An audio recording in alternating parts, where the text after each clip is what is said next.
बिस्मिल्लाहिर्रहमानिर्रहीम। अस्सलाम वालेकुम। मैं हूं आपका मेजबान साजिद गुंदल। आज 31 मार्च है, साल 2022। वजीर आजम इमरान खान आज कौम से धमाकेदार खिताब करने जा रहे हैं और इस हवाले से हुकूमती जराए क्या बता रहे हैं, इसकी तफसील आपके सामने रखूंगा। वजीर आजम और आर्मी चीफ की मुसलसल मुलाकातें हो रही हैं, बड़ा इजलास भी बुला लिया गया है। साबक फौजी अफसरान ने बड़ा खुला पैगाम दिया है और उसके बाद नून लीग ने भी इस पर रद्द अमल का इजहार किया है। इस वक्त की ताज़ा तरीन डेवलपमेंट्स पर इस वीडियो के अंदर हम तफसील के साथ बात करेंगे। तहरीकी अदम एतमाद के नंबर गेम्स की बात करें तो इस वक्त मुकम्मल तौर पर अपोजिशन के हक में है।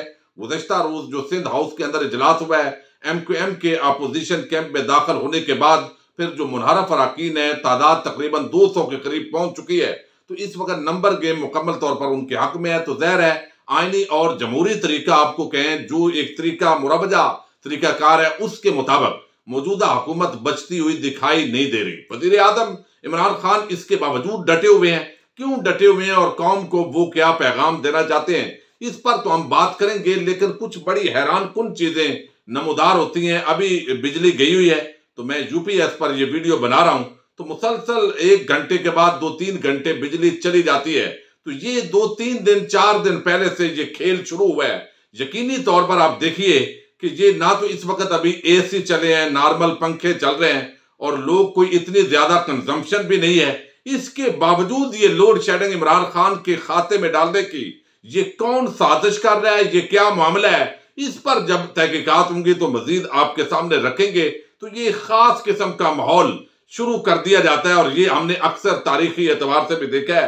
बहरहाल इस वक्त जो साबक फौजी अफसरान है, उन्होंने बड़ा सख्त रद्द अमल का इजहार किया है, वो आपके सामने रखूंगा। लेकिन एक ब्रिगेडियर अशफाक हसन ने बड़ी प्यारी बात की है कि इस वक्त जो अमरीकी साजिश का जिक्र हो रहा है, सबसे मुश्किल तो इस कौम को ये बात समझानी है, जो मुख्तलिफ जमातों के अंदर बटे हुए लोग हैं, उनको ये बताया भी जाए कि ये अमरीकी साजिश है। इस तरह अमरीका अपनी कॉलोनी बनाना चाहता है पाकिस्तान को और चोरों, डाकुओं, लुटेरों को अगली नस्लों पर मुसल्लत करना चाहता है, तो वो मानने के लिए तैयार नहीं है। तो एक बड़ी प्यारी बात जो है उन्होंने की है, वो कहते हैं जब अमेरिका में गुलामी अपने अरूज पर थी तो एक हैरियट नामी खातून ने खुफिया तंजीम बनाई जो गुलामों को भाग जाने में मदद करती थी। एक बार उस खातून से पूछा गया कि तुम्हारे मिशन में सबसे मुश्किल मरला कौन सा था?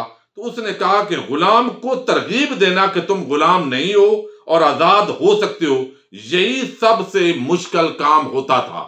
यानी गुलाम को यह बताना है कि आप आजाद हो सकते हो। अब यही साजिश जो है वो मुल्क का वजीर आजम कह रहा है और फिर एक मरासले का जिक्र हो रहा है। इसके बावजूद किस तरह मीडिया के अंदर बैठे हुए चंद एंकर हजरात एक मखसूस एजेंडे के तहत जो जरदारी और शरीफ माफिया के टुकड़ों पर पलने वाले हैं, वो खास अक्सरियत उनमें ऐसी है जो इस मजाज के तहत लोगों के ज़हनों को परागंदा कर रहे हैं। साजिश है ही कोई नहीं, ये ऐसे पहले कह रहे थे है नहीं, मरासला कोई नहीं है, बात इस तरह की कोई नहीं है। अब वो कहते हैं कि अगर किया तो स्पेशल ये सीक्रेट एक्ट आप पर अप्लाई होगा। तो ये सारे लोग तो मिले हुए हैं।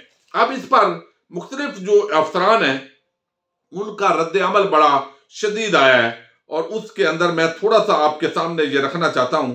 इसके अंदर एक तो एयर मार्शल असगर जो एयर मार्शल शायद लतीफ हैं, वो कहते हैं कि अगर अपोजिशन सोचती है कि PM खान को निकाल देंगे तो ऐसा नहीं है, वो इससे भी ज्यादा ताकत और मैंडेट के साथ वापस आएंगे।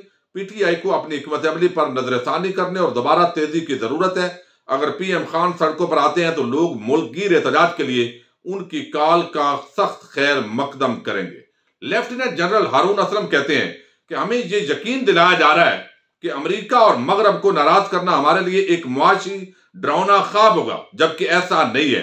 ये पाकिस्तान में चंद ऐसे लोग हैं जिनकी दौलत और औलाद मगरब मुखालफ सोच से मुतासर होगी।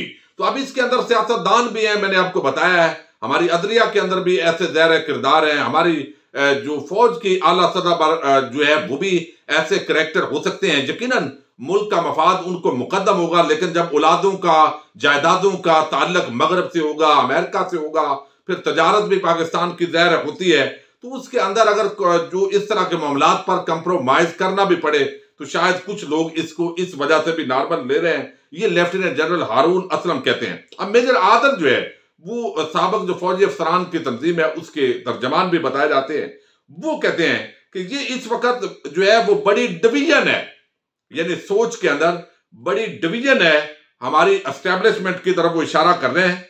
और वो डिवीजन ये है कि कुछ ऐसे मुहिब्बे वतन है और कुछ जो है वो मौका परस्त ऑफिशियल हैं। ये स्टेट के अंदर वाज़े तौर पर डिवीजन दिखाई दे रही है, तकसीम। ऐसा तो नहीं होना चाहिए। बहरहाल अब इस पर एहसन इकबाल को परेशानी हुई है और जब सारे एक तवील जो कतार है साबिक फौजी अफसरान की, वो कह रहे हैं कि ये क्या खेल खेला जा रहा है। जो आज तक इसको गालियां निकालते रहे फौज को, आज उनके साथ बाकायदा मिलकर एक ऐसा प्लान जो अवाम को बदैर नजर आ रहा है कि ये कोई न्यूट्रल वाला मामला नहीं है, बल्कि अपोजिशन के साथ मिलकर मुबैना तौर पर ये खेल खेला जा रहा है। उसके पीछे जो है वो गैर मुल्की ताकतें हैं। और फिर ऐसे नजर आ रहा है, वजीर आजम चूंकि इसका जिक्र भी कर रहे हैं, तो यहां पर जो हकायक है वो दिखाई दे रहे हैं कि एक अपॉइंटमेंट से ये मामला जो है रिवर्स होना शुरू हुआ है और उसके साथ ही अपोजिशन के सारे टोलों का आपस के अंदर मिलना, ये एक सर्कमस्टेंशियल एविडेंस के तौर पर इंतहाई आम डेवलपमेंट है। बहरहाल इस पर लीगी अरस्तु जो है वो कहते हैं कि पीटीआई ने नहायत अब इसके अंदर फौज की मोहब्बत जागी है। देखिए जरा, नून लीग अब फौज की मोहब्बत और जर्नल जो है उनकी मोहब्बत इनके अंदर जाग गई है। हालांकि पूरी कौम अपनी फौज से प्यार करती है, वो जानों के नजराने पेश करते हैं। अगर चंद इंडिविजुअल अगर वो इस तरह का खेल का हिस्सा बनते हैं तो तारीख कभी किसी को माफ नहीं करती, पहले भी सब कुछ जिक्र हो जाता है। अब इसके अंदर वो कहते हैं कि पीटीआई ने नहायत मकरूह खेल शुरू कर दिया। ये एहसन इकबाल कह रहा है। रिटायर्ड फौजी अफसरान को इस्तेमाल किया जा रहा है कि वो कौमी दिफाई इदारों में सियासी तकसीम पैदा करें। मेरे रिटायर्ड अफसरान से दरखास्त है कि अगर उन्हें सियासत का शौक है तो अपने मेजर, जनरल, ब्रिगेडियर, मेजर के रैंक हटाकर ट्वीट करें, अपने इदारे से ना खेलें। यानी ये वो बंदा है, पटवारी बंदा, क्या कहे इनको।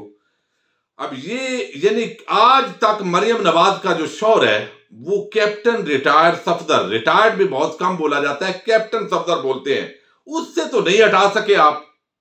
और बाकी कितने जनरल अफजल कयूम से लेकर अभी आपको तकलीफ हुई है कि रिटायर्ड लोग शायद इस पाकिस्तान का हिस्सा ही नहीं है, उनकी कोई राय नहीं है। तो बहरहाल ये उन्होंने सख्त रद्द अमल का इजहार किया है। अब वजीर आजम इमरान खान और chief of army staff general Qamar Javed Bajwa और इनके साथ DGISI भी हैं, उनकी भी कुछ एक या दो मुलाकातें हुई हैं पिछले 24 घंटे के अंदर। कल से ये मुसलसल मुलाकातें शुरू हैं और 3 मरतबा जो है ये मुलाकात हो चुकी है जिस तरह रिपोर्ट किया गया है। और अब उसके बाद जो है जो खबरें बाहर आई उनके मुताबिक ऐसा तासर दिया गया अलियास राना से या एक्सप्रेस वाले कि वजीर आजम को अर्ली इलेक्शन पर कन्विंस किया जा रहा है। अपोजिशन की सफ़े कह रही हैं वजीर आजम NRO मांग रहे हैं और ये है कि ये मामलात जो है अदम एतमाद वापस हो जाए, पहले इलेक्शन जल्दी हो जाए, इस फार्मूले पर इत्तफाक कर लिया जाए। लेकिन हुकूमती दराए का ये कह रहा है कि वजीर आजम किसी सूरत भी इस मामले पर कन्विंस नहीं है, बल्कि तहरीक अदम एतमाद आ चुकी है, वोटिंग होगी, जो लोग वजीर आजम के खिलाफ वोट देना चाहेंगे वो देंगे, जो हक में होंगे वो भी वोट देंगे। अगर मामला क्लोज भी हो गया तो प्राइम मिनिस्टर इस पर कॉन्फिडेंट है। लेकिन सिर्फ जो ज्यादा जोर वो लगा रहे हैं वो उनको इख्तदार के साथ चिमटे रहने का लालच नहीं है, उनको लालच ये है कि पाकिस्तान के अंदर जो किरदार दोबारा इकट्ठे हुए हैं और मिल मिलाकर जो खाने का कल्चर दोबारा जिंदा हो रहा है कि सिंध पीपल्स पार्टी और MQM के अंदर तकसीम कर दो और यहां पर बलोचिस्तान के अंदर कुछ लोगों को और को इन्वॉल्व कर दो, इसी तरह खैबर पख्तूनख्वा के अंदर ANP और फजल रहमान को कुछ ना कुछ दे दो, बांट दो, इनके अंदर बंदर बांट, कुछ PTI अपना हिस्सा वसूल कर लेगी। यानी जो रूटीन के अंदर सीटें होती हैं पंजाब नून लीग को दे दो, वफाक के अंदर भी एक ऐसा कैचअप तैयार कर लो।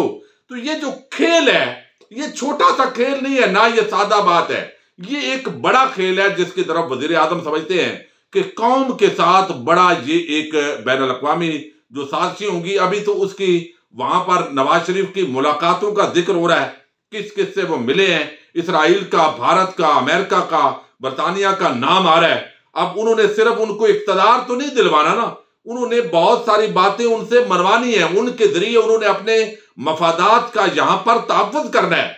तो इस वजह से प्राइम मिनिस्टर ज्यादा कॉन्शियस है और वो ज्यादा इस पर जोर दे रहे हैं। अब दूसरी तरफ जो है वजीर आजम इमरान खान ने गुज़श्ता रोज जब यह खबर आई कि आज वो कौम से खिताब करेंगे तो बहुत सारे लोगों ने ऐसी बात भी फैलाई कि शायद प्राइम मिनिस्टर आज इस्तीफा दे देंगे खिताब के अंदर। तो ये बात कंफर्म की गई है कि प्राइम मिनिस्टर कतन खिताब के जरिए इस्तीफा नहीं देने जा रहे। वो बिल्कुल डट कर खड़े हैं। अस्करी लीडरशिप से उनकी मुलाकातें हो रही हैं। पार्लियामेंट की जो कमेटी है सलामती कमेटी, उसका इन कैमरा सेशन भी तलब कर दिया गया है। जब तक वीडियो पब्लिक होगी शायद वो इजलास भी शुरू हो चुका होगा। उसके अंदर वजीर आजम जो बैन अल-अक़वामी साजिश है वो उनके सामने भी रखेंगे कि ठीक है आप जमीर जो है आपने फरोख्त कर दिए हैं, आप उसके आलाकार बन गए हैं, लेकिन ये अलहदा बात है। अब पूरा जो मामला है ये कोई पाकिस्तानी भी मानने के लिए तैयार नहीं है कि एक तरफ चंद वकला तंजीमों के किरदार वो सामने आते हैं, उनके साथ जो है वो आप देखिए सियासी जमातें हैं, फिर मीडिया है, फिर चैनल्स की बाकायदा एक मुहिम है और फिर किरदार हैं। किस तरीके से ये सारा एक मुरब्बा चूचू का मुरब्बा जमा किया गया है, ये सारी चीजें जो है वाज़े तौर पर इशारा नहीं करती, बल्कि प्राइम मिनिस्टर ये नहीं समझते अब तक की इतलात के मुताबिक कि वो कोई ऐसा महाज खोलें कि मुल्क के जो इदारे हैं उन पर कोई हर्फ आए। तो ये एक बड़ी आम चीज है और इसके हवाले से काफी उनको कन्विंस भी किया जा रहा है, लेकिन वो पूरी साजिश को बेनकाब करने जा रहे हैं और ये बताया जा रहा है कि प्राइम मिनिस्टर जो है वो पर्दे जितने भी हैं ज़ाहिर है जो जरूरी है वो तो रखेंगे, लेकिन कौम के सामने मजीद वो नुकात ला रहे हैं। और अब पीटीवी पर उनका पूरा खिताब नशर होने में कोई रुकावट बनेगा या नहीं बनेगा ये चीज तो शाम को सामने आ जाएगी, लेकिन वजीर आजम कौम के सामने वो सच ला रहे हैं जो आज तक लाने के किसी को पाकिस्तान में जुर्रत नहीं हुई। आप देखते ही हैं कि कौम उनके साथ खड़ी होती है या उनके साथ खड़ी नहीं होती। चूंकि अमेरिका है वो IMF की पाबंदियां खत्म होंगी, फाइटर से भी नाम निकल जाएगा, कुछ किस्तें रिलीज हो जाएंगी, मामलात जरा चूंकि हम लोग वो हैं जो थोड़ी सी चीजें बर्दाश्त नहीं कर सकते।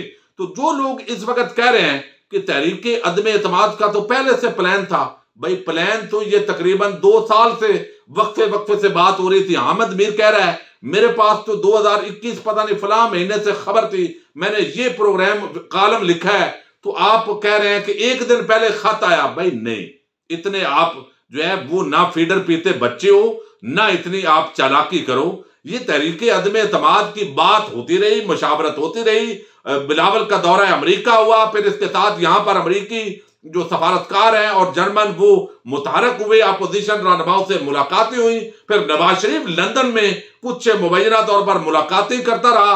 तो ये सारी एक पूरा एक सीन बनाया गया। फिर अपोजिशन यहां पर अस्करी जो लीडरशिप है, यानी यहां पर हमारी एक खुफिया एजेंसी के अंदर जो तकर्री है वो मुकम्मल हुई। अब वो मुकम्मल होने के बाद गैर जानबदार होंगे, न्यूट्रल होंगे, ये एक रियलिटी हो सकती है। लेकिन इस वक्त चीजें बहरहाल मशकूक हो गई है कि उसके बाद ये सारी चीजें होते हुए और पहले आप बयान देते रहे कि जनाब ये जब तक जो है एस्टेब्लिशमेंट मंजूरी ना दे उस वक्त तक ये तहरीक अदम एतमाद कामयाब नहीं होती।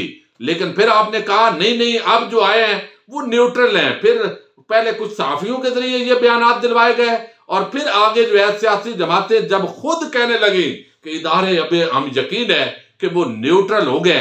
तो ये एक बड़ा मामला जो है पेचीदा है, सादा नहीं है।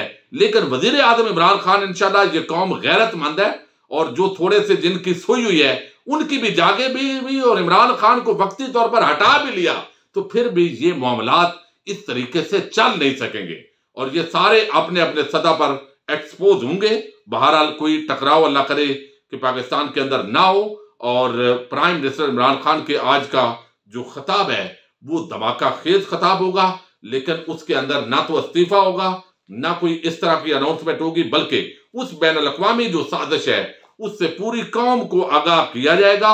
और कोई इसके बाद जितना हिस्सा जरूरी होगा, सीक्रेट एक्ट के जो लोग डरा रहे थे प्राइम मिनिस्टर ने डरने से इनकार कर दिया है। क्योंकि ये मामला है कौमी मफाद का, तो कौम को पता होना चाहिए कि पर्दे के पीछे उनके खिलाफ कौन से किरदार घनौने खेल खेलते हैं।